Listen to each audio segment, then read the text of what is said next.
Meus irmãos, convido você a abrir sua Bíblia na primeira epístola de Paulo aos Coríntios, capítulo 2, do verso 1 ao verso 5.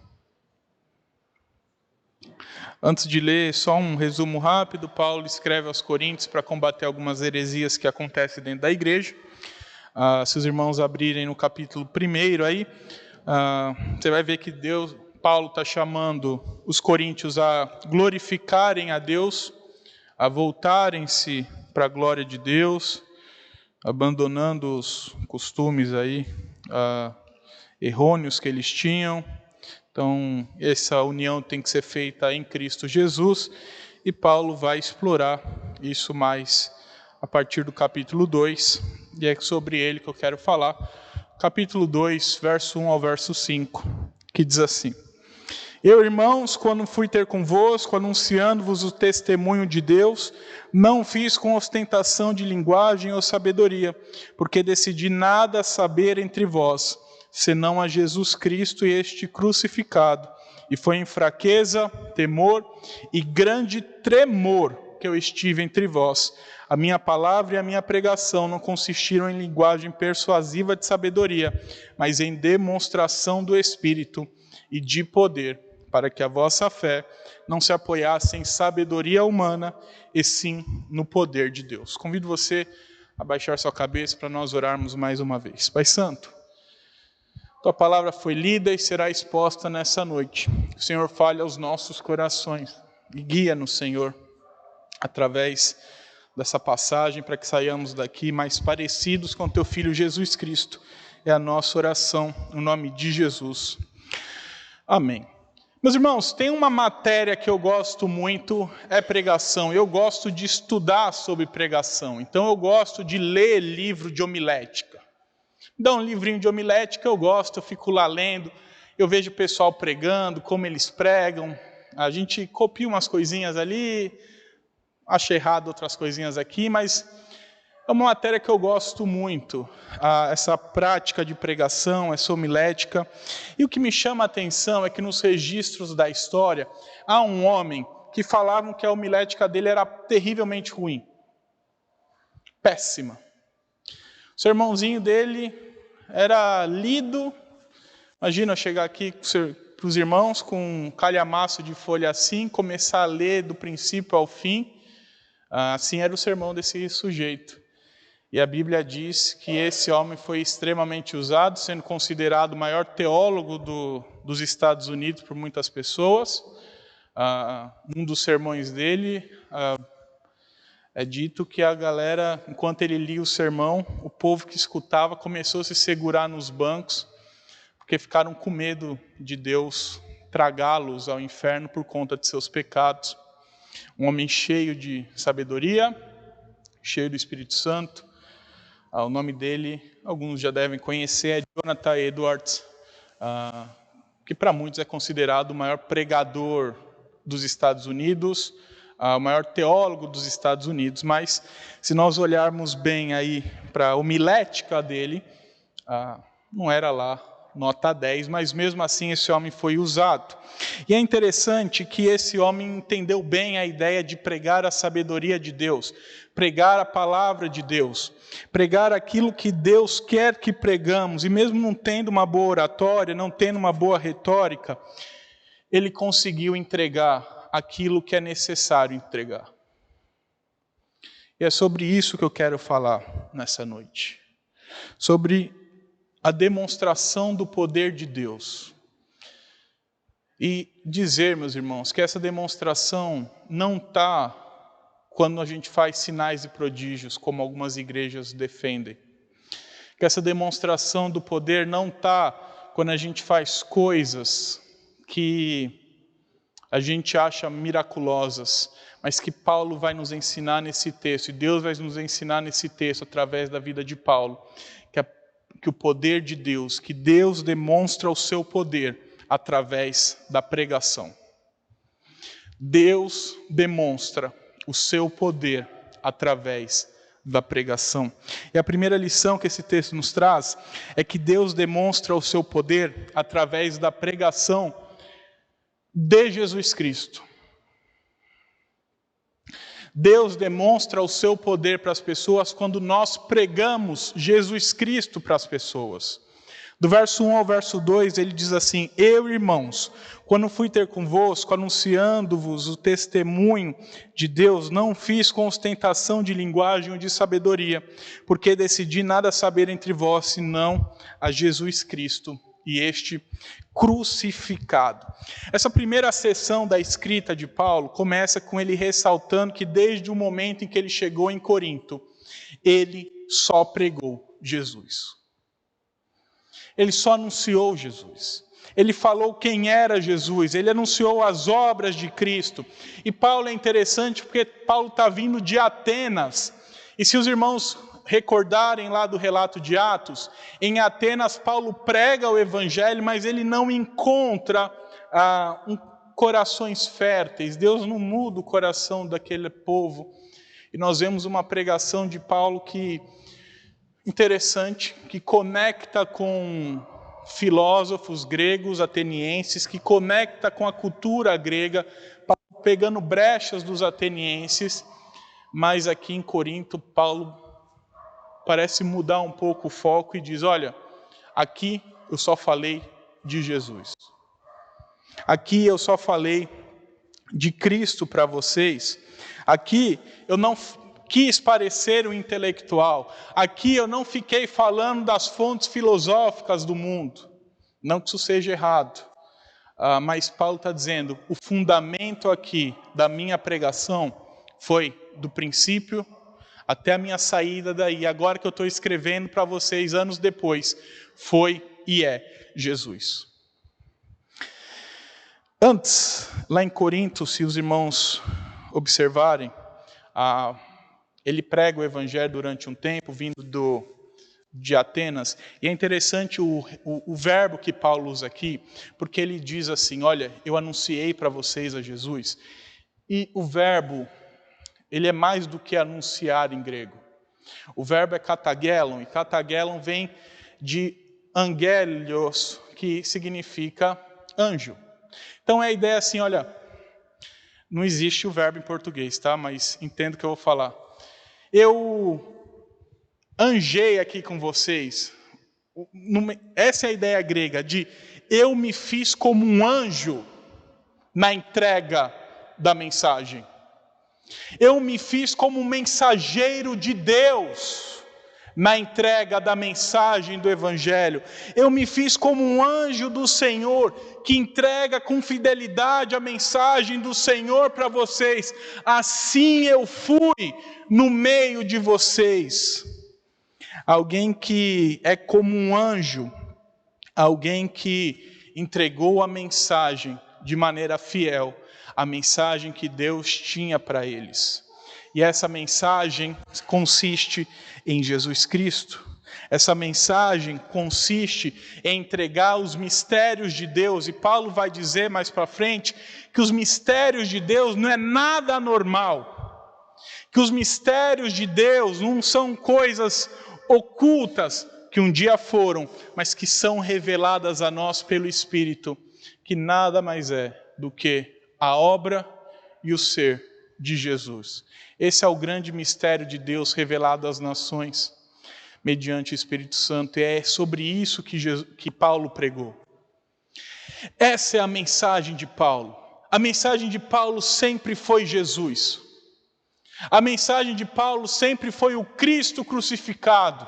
A mensagem de Paulo sempre foi entregar com fidelidade quem era Jesus e o que Jesus fez na vida dele e o que Jesus faz na vida daqueles que creem nele.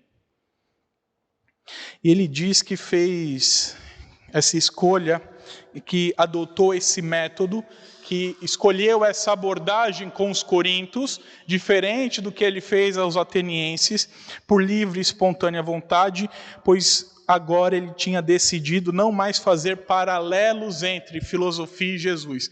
E aqui alguns estudiosos falam que é Paulo corrigindo a rota.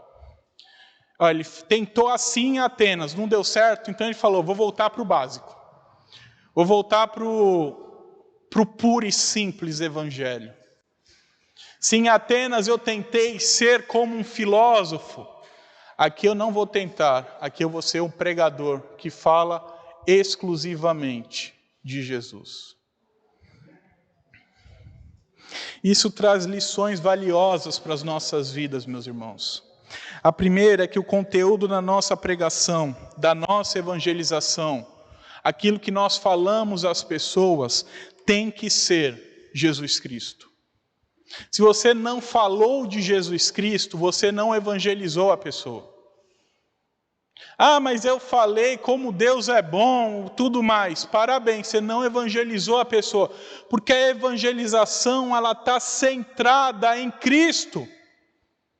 Em anunciar Jesus Cristo como o único e suficiente Salvador. Como o único que pode salvar a vida dos pecadores. Como o único que tem poder para transformar vidas. Nós precisamos anunciar Jesus para as pessoas. A gente precisa falar, anunciar, sem rodeio. Outro dia a gente estava conversando aqui, que a gente fica procurando brecha para falar de Jesus. Uma quarta-feira aí a gente estava batendo papo, que a gente às vezes fica... Vai ter uma brecha, aí quando aparecer a brecha eu vou lá e falo de Jesus para as pessoas. Paulo está ensinando que a gente não tem que ficar procurando brecha, a gente tem que falar de Jesus para as pessoas. Porque se você ficar procurando brecha, a brecha vai aparecer e você não vai aproveitar. E você tem vários exemplos aí na sua vida de como você pediu brechas para Deus, Deus deu e você não aproveitou. Por quê? Porque a gente não entendeu que a nossa mensagem é ser como anjos na entrega da mensagem de Deus para as pessoas. Quando você lê um anjo chegando, você não vê um anjo falando, olha, eu vou pedir uma brechinha lá para Maria para contar que o filho é do Espírito Santo. Só vai e entrega a mensagem. A nossa função de pregadores do Evangelho é de pessoas que, como anjos, entregam com fidelidade aquilo que Deus mandou com que preguemos, que é Jesus e este crucificado. Essa é a mensagem da pregação. Então, Cristo, Jesus Cristo, é a fonte da vida eterna. É o caminho para Deus. Isso significa que Jesus, ele é essencial para a conversão das pessoas, mas Jesus também é essencial para você crescer na fé. Você às vezes já converteu, já crê em Jesus como Senhor e Salvador da sua vida, mas esqueceu de Jesus. E esqueceu que a gente precisa ser mais parecido com Cristo todos os dias da nossa vida. E essa é uma luta nossa. Se queremos ser mais santos, nós precisamos ser mais parecidos com Cristo. Então Cristo continua sendo, mesmo depois da nossa conversão, o fundamento da nossa fé. Sem Jesus não tem santificação. Sem Cristo não tem como você melhorar. Ah, Natan, mas eu cumpro o checklist da santidade diária. Se não tiver Jesus na história, não adianta nada. Porque Ele é o fundamento. Paulo está escrevendo para uma igreja que já acredita. É uma igreja. Paulo chama ele de irmãos na fé. Paulo chama eles de Corintos, uma igreja de Corinto, uma igreja de Cristo. E Paulo está dizendo, vocês precisam voltar à essência, que é Jesus Cristo. A gente precisa buscar, meus irmãos, conhecer mais de Jesus. Conhecer mais quem é Jesus. Conhecer mais o que Jesus fez por nós. Para nós sermos mais parecidos com Ele. E assim sermos mais santos, mais parecidos com Cristo, dando glórias a Deus, vivendo uma vida que agrada a Deus. filhos de Deus melhores, servos melhores. Para isso precisamos do fundamento, daquele que nos trouxe até aqui. Nós precisamos dele até o fim dos nossos dias e por toda a eternidade, que é Jesus. Mas Paulo diz que essa demonstração de poder que acontece quando Cristo é pregado, também é demonstrado, Deus demonstra o seu poder através da pregação de Cristo, através da pregação de pessoas normais. São pessoas normais que pregam a Jesus. E são através dessas pessoas que Deus demonstra o seu poder. No verso 3, Paulo diz: eu fui em fraqueza, temor e grande tremor no meio de vós, ou que estive entre vós. E ele diz aqui que pregou o evangelho lá, que pregou a Cristo em fraqueza, temor e tremor. E aqui é um debate interessante. A palavra para fraqueza aqui significa doença. Então, em alguns momentos, essa palavra é usada como doença. Então, quando Paulo diz lá para Timóteo tomar um cálice de vinho para curar da doença do estômago, essa é a palavra para fraqueza. Só que o próprio Paulo, muito influenciado pela visão do Antigo Testamento e a visão da tradução grega do Antigo Testamento, usa o sentido de fraqueza no sentido em que, por exemplo, o próprio Paulo usa, o autor aos Hebreus usa, no sentido de humilhação. Então, não no sentido de doença física, mas no sentido de incapacidade. De olha, eu estou em fraqueza porque eu sou incapaz aqui de fazer o que precisa. Paulo usa assim também, o autor aos Hebreus usa assim. E isso gera um debate, se Paulo foi pregar aos coríntios doente, ou se Paulo foi pregar aos coríntios entendendo a incapacidade dele. E aqui é um debate sobre o tema, mas a conclusão mais óbvia é que Paulo não está se referindo à sua condição física quando diz que pregou com fraqueza. Mas que Paulo está se referindo à sua condição e à sua incapacidade de ser um bom orador, de ter uma boa retórica, principalmente se a gente comparar ele com aquele que tem a retórica fantástica e que é citado no Novo Testamento como sendo o pregador, que é Apolo, e que pregou na igreja aos Coríntios, de Corinto. Tanto que Paulo fala na segunda epístola que a igreja aos Coríntios a igreja de Corinto via Paulo como alguém que não pregava lá essas coisas. 2 Coríntios 10:10, as cartas, isso é a igreja dizendo, as cartas com efeito, dizem, são graves e fortes, mas a presença pessoal dele é fraca e a palavra desprezível. A gente às vezes tem a ideia de Paulo, o grande pregador, mas a ideia que a igreja de Corinto tinha é a ideia de um Paulo, um grande escritor, e não um grande pregador. Que na pregação talvez ele fosse deficiente de uma boa oratória, de uma boa retórica, ao contrário de Apolo.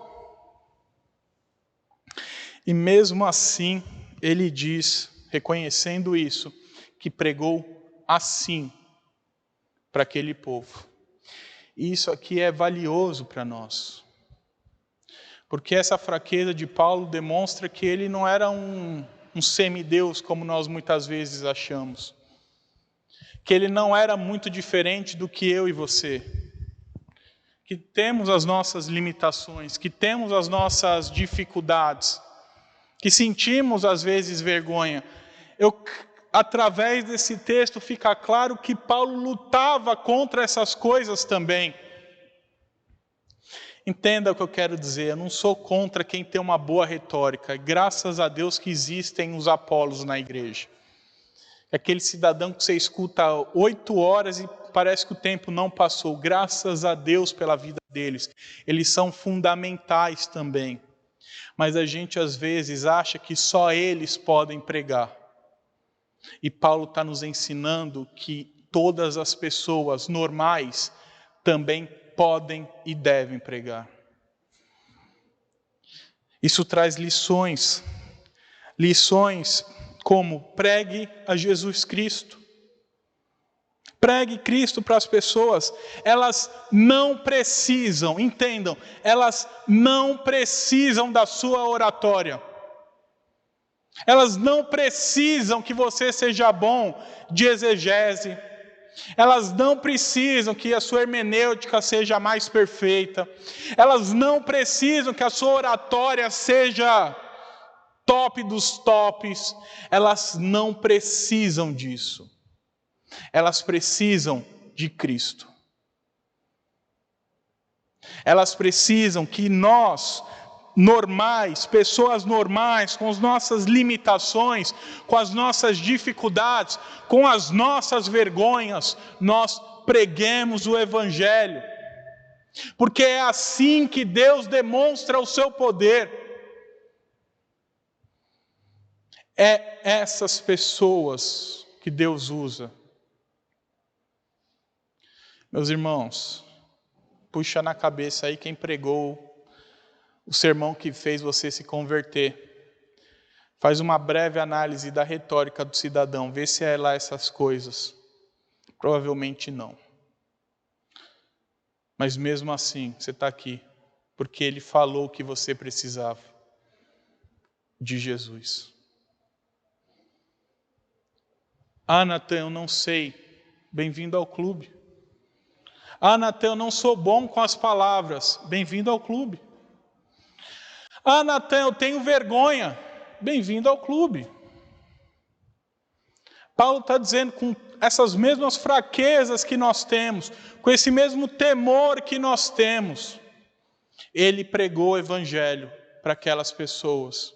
E desde o dia 1, anunciando a Jesus para elas, ele viu o poder de Deus sendo manifesto, vidas serem transformadas, pessoas se convertendo, crendo e sendo salvas pelo poder de Deus. E você que se acha incapaz de pregar o Evangelho, porque fala mal, porque não sabe falar bem, porque fica nervoso, porque tem medo, prega o Evangelho, porque o poder não é seu. Não é a sua capacidade que vai fazer a pessoa se converter dos seus maus caminhos. A gente é simplesmente um instrumento que Deus usa para demonstrar o seu poder através de nós na vida daquelas pessoas. Então Deus demonstra o seu poder através da pregação genuína de Cristo. Deus demonstra o seu poder através da pregação das pessoas normais. Deus demonstra o seu poder através da pregação cheia do Espírito Santo.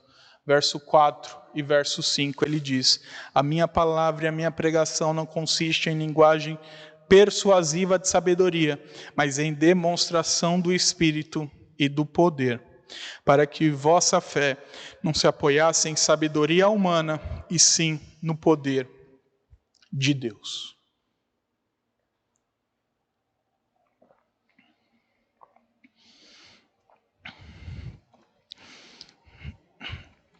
Paulo aqui, ele fala que apesar de pregar mal na visão dos coríntios, que apesar de não ser o melhor dos pregadores, que apesar de pregar com medo, com temor no coração, ele conseguiu mostrar nas suas pregações, não uma sabedoria e uma oratória invejáveis, mas demonstrou algo muito mais importante para nós e para os coríntios, que foi o poder de Deus e o poder do Espírito Santo sobre a vida dele.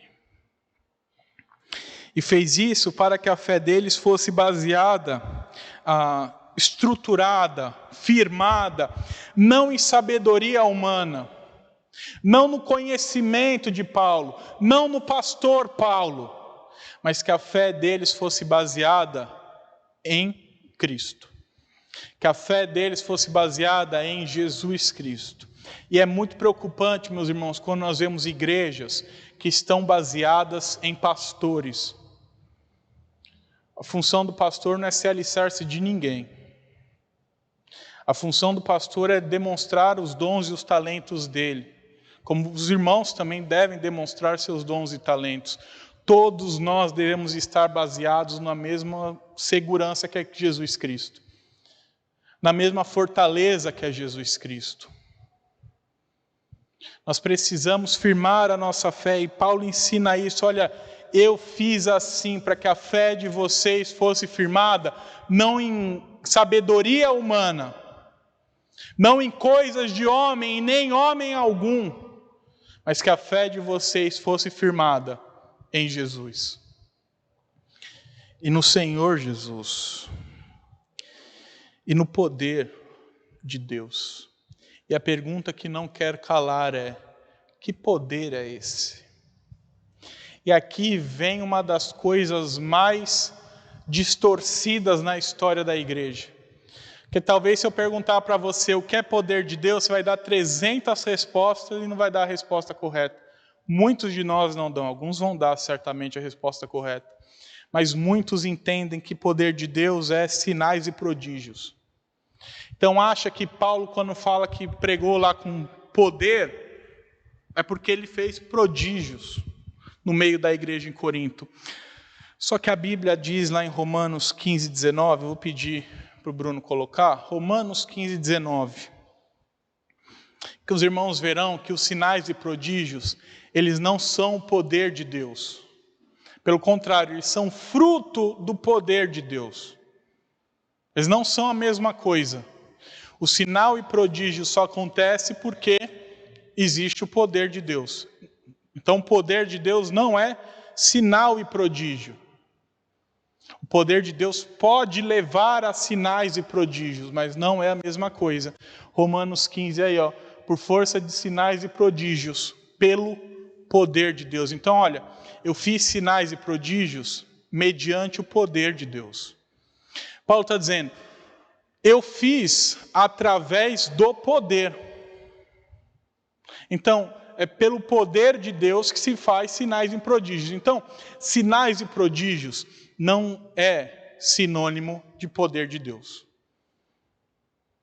Poder de Deus é outra coisa. E Paulo diz o que é, um pouquinho antes, aí, aos Coríntios, quando ele diz, no versículo 18 e 24 do capítulo 1. Pedi para o Bruno colocar também. Os irmãos entenderem que o poder de Deus não está nos sinais e prodígios. Eu não preciso curar 1 milhão de pessoas para falar que eu tenho o poder de Deus. Não. O poder de Deus reside, 1 Coríntios 1,18. A palavra da cruz é loucura para os que se perdem, mas para nós que somos salvos, poder de Deus. No verso 24,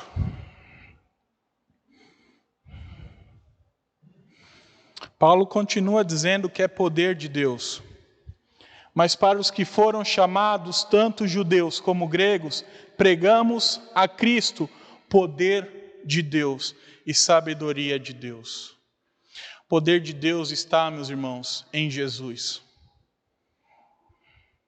O poder de Deus não está em quem expulsa 1 milhão de demônios e cura 1 bilhão de pessoas. Entenda, a pessoa pode ter, não estou excluindo a possibilidade de ter, mas não é necessariamente sinônimo.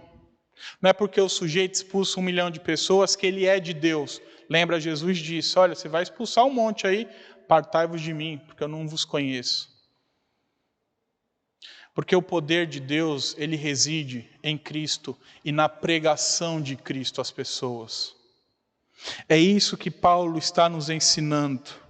É quando nós somos cheios desse poder, quando pregamos a Cristo para as pessoas, quando anunciamos a cruz para as pessoas, quando falamos de Cristo crucificado às pessoas, então somos cheios do poder de Deus.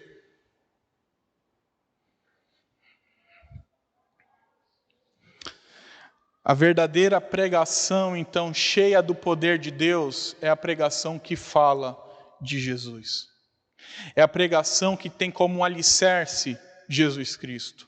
É a pregação que é baseada no sacrifício do Filho de Deus. É a pregação que é falada através da obra de Cristo.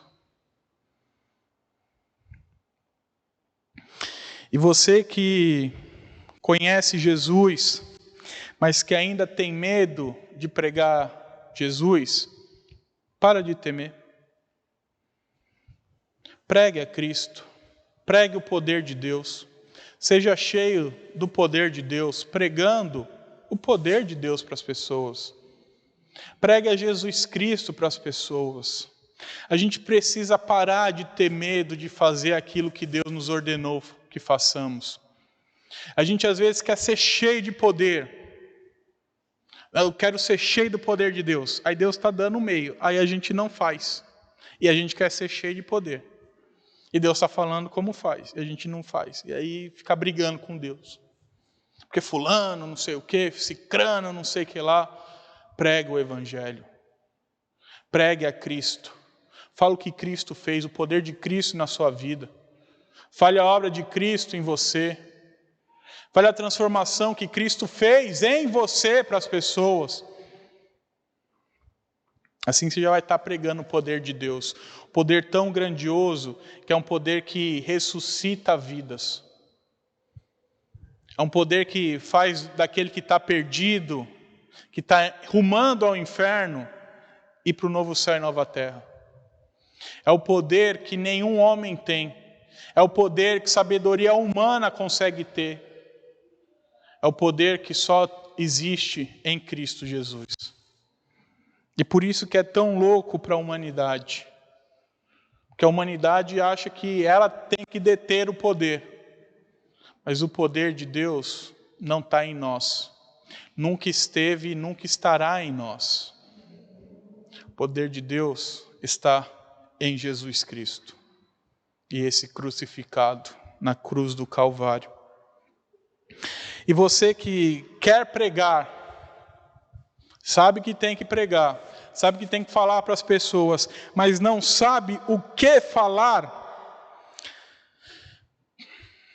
pregue a Cristo, o que Ele fez na sua vida. Testemunhe do poder de Deus na sua vida. Testemunha desse poder todo que Ele fez sobre você, que Ele derramou sobre a sua vida. Fala, olha, eu era assim, o poder de Deus, Jesus Cristo, fez isso. Porque Jesus faz isso, isso, isso. Meus irmãos, o conteúdo a gente já tem. E a gente chegou aqui naquela quarta-feira, um mês atrás, acho, conversando, que todo mundo entendeu que o conteúdo a gente tem. A gente só precisa tirar esse conteúdo do papel e começar a pôr na prática. Você sabe o que falar, porque você experimentou o que Jesus fez na sua vida. Só não sabe o que falar aquele que nunca viu o poder de Deus. Que nunca experimentou do poder de Deus. Mas todos nós aqui que cremos em Jesus como Senhor e Salvador, já experimentamos do poder de Deus. E temos o que falar para as pessoas.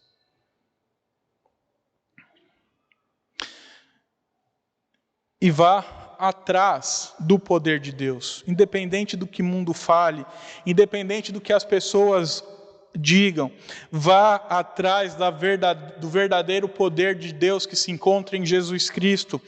Faça o que Ele fez, pregue o que Ele pregou, anuncie aquilo que Ele anunciou. Não importa se as pessoas não concordarem, não importa se as pessoas acharem que você está louco, porque é loucura para elas. Não importa se as pessoas te humilharem, porque elas não entendem o que você entende. Que o poder de Deus está em Jesus, e não nas coisas do mundo. E que a gente precisa desse Cristo, desse Redentor, desse Salvador, todos os dias da nossa vida. E mais, e mais, e mais, e mais, e mais, até o fim dos nossos dias. Até Ele ser pleno em nós. Que só acontecerá no dia da sua morte. Então, até lá, você tem que buscar cada dia mais a Cristo.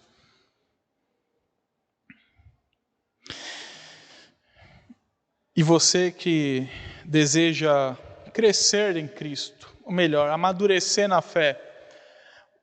Paulo diz aqui que os coríntios estavam como crianças ainda na fé. E a ideia de ter graus de maturidade na fé.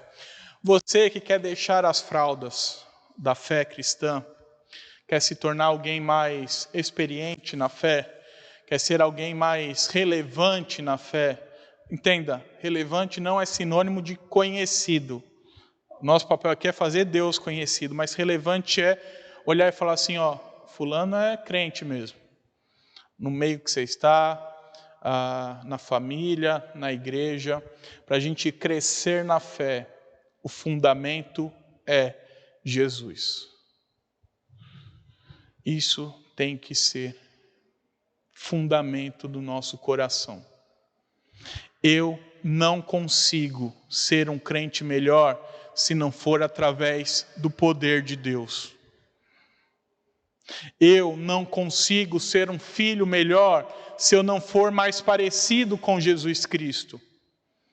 Eu não consigo ser um servo melhor se eu não for mais parecido com Jesus Cristo. Então, busque ser cada dia mais parecido com o seu Senhor e Salvador. Porque assim você crescerá na fé. Porque assim você deixará de ser aquele crente que não conhece as coisas, vai sendo levado para qualquer buraco aí que te carregam, que não entende bem as coisas, está 30 anos na igreja e nunca fez nada para Deus. Está 50 anos na igreja e nunca pregou de Jesus para ninguém, nunca foi relevante na vida da igreja, nunca exerceu os dons e talentos. Por que existem pessoas assim? Porque elas não buscaram ser mais parecidas com Jesus. Porque o dia que você começar a querer ser mais parecido com Jesus e colocar como meta da sua vida, cada dia mais, eu vou buscar ser mais parecido com Cristo, rapidinho você está vendo coisas acontecendo na sua vida. Você vai olhar e falar assim, a perseguição aumentou, e vai aumentar. Eu estou anunciando aqui antes, tá? Vai aumentar, vai piorar a perseguição. Mas você vai fazer coisas que você duvidava que era possível ser feitas. Você vai ser útil como você nunca achou que fosse capaz de ser. Você vai pregar Jesus como você nunca imaginou que pregaria. Você vai viver o Evangelho como nunca antes. Isso só é possível quando você quer imitar os passos do seu modelo, que é Cristo. Nós vimos então, meus irmãos, que Deus demonstra o seu poder através da pregação da palavra. Através da pregação de pessoas comuns como eu e você, também através dos letrados, dos estudiosos, dos homens de grande retórica, mas Deus também usa a gente, pessoas normais, comuns, pessoas com as nossas dificuldades, com os nossos medos. Deus mostra e demonstra o seu poder através de nossas vidas. E Deus nos chama para pregarmos o Evangelho cheios do poder. E essa plenitude de poder, a gente pode dizer assim, essa busca pela plenitude vem quando queremos buscar ser cheios de Cristo, ser mais parecidos com Cristo e anunciar a Cristo para todas as pessoas. Porque assim nós ficamos cheios do Espírito Santo e anunciamos o poder de Deus com poder e autoridade para as pessoas. Poder que não é nosso, autoridade que não é nossa, mas é outorgada por Cristo às nossas vidas. Por isso, não dilua a mensagem do Evangelho. Não ache que você pode melhorar aquilo que Deus entregou. Não tente florear aquilo que Deus mandou você falar. Lembra, a nossa missão é de sermos iguais anjos na pregação do Evangelho. Pregue aquilo que tem que ser pregado. Ah, Natan, mas não vai gostar. Deus não falou que você ia ser amado e benquisto pelo mundo. Deus falou que você ia ser perseguido pelas pessoas. Porque é nosso papel anunciar Jesus para as pessoas, anunciar que só Cristo tem poder para salvar, anunciar que aqueles que não se arrependem dos seus pecados vão para o inferno. Porque só Jesus é o caminho para a salvação. Porque só Cristo é a própria salvação em pessoa. E busque todo dia mais ter a mente de Cristo, ter a sabedoria de Cristo, ser mais parecido com Jesus, ser igual a Jesus, conhecendo as vontades de Deus, as coisas de Deus. Mas para isso você precisa ter cada vez mais sua mente, seu coração renovados por Cristo Jesus. E Ele faz isso através da sua palavra. Leia a palavra de Deus. Não para cumprir o checklist do dia. Não para olhar e falar assim, ó, me livrei de um peso. Hoje já li a Bíblia, estou livre desse fardo. Não vá assim para a palavra de Deus. Por amor ao seu Senhor. Leia a Bíblia com vontade, com desejo de conhecer mais de Jesus e ser mais parecido com o Filho de Deus.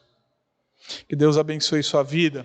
Eu gostaria que você agora tivesse um tempo de oração e orasse pela sua vida, para que Deus possa derramar em você essa sabedoria, para que você seja mais cheio de Deus, do poder de Deus, para que Deus te use na proclamação do Evangelho, para que você seja fiel à proclamação do Evangelho, que Deus possa derramar das bênçãos dele sobre a sua vida e que você possa ser usado como instrumento de Deus, para ele demonstrar o poder dele através da sua pregação. Oremos e daqui a pouco eu nos conduzirei numa oração ao nosso Senhor.